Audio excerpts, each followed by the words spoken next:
ধর্মনগর মহকুমার শিববাড়ি রোডে অবস্থিত শিব মন্দির সংলগ্ন স্থানে হনুমান মন্দির নির্মিত হয়। সেই হনুমান মন্দির এবং হনুমান মূর্তির প্রাণ প্রতিষ্ঠা করা হয় আজ 17ই ফেব্রুয়ারি সোমবার। মন্দিরের শুভ উদ্বোধন করেন রাজ্য বিধানসভার অধ্যক্ষ বিশ্ববন্ধু সেন। উদ্বোধনী অনুষ্ঠানে উপস্থিত ছিলেন ধর্মনগর পৌর পরিষদের চেয়ারপারসন মিতালি রানী দাস সেন। উপস্থিত ছিলেন vice chairperson Manju Nath, councillor Piyush Ranjan De সহ এলাকাবাসীরা।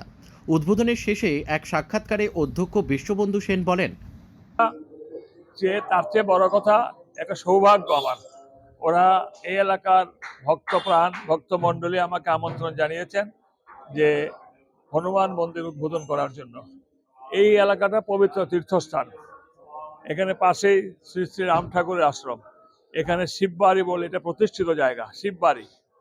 এখানে আজকে হনুমান মন্দিরের উদ্ঘাটন হলো, মূর্তির উদ্ঘাটন হলো। সনাতন ধর্মের মানুষ আমরা আমরা নিত্য ঈশ্বর পূজা করি, ঈশ্বরকে প্রণাম করি, ঈশ্বরকে ভক্তি বলে ডাকি, হে প্রভু আমাদের মঙ্গল করো সকলের। এখানে এই এলাকার যারা উদ্যোক্তা, আমাদের কাউন্সিলর, আমাদের বিজয় সাহা সহ এই এলাকার সকলে ভক্তপ্রাণ আজকে এখানে এসে এই আনন্দে অবগাহন করছে। মন্দিরই মন্দির।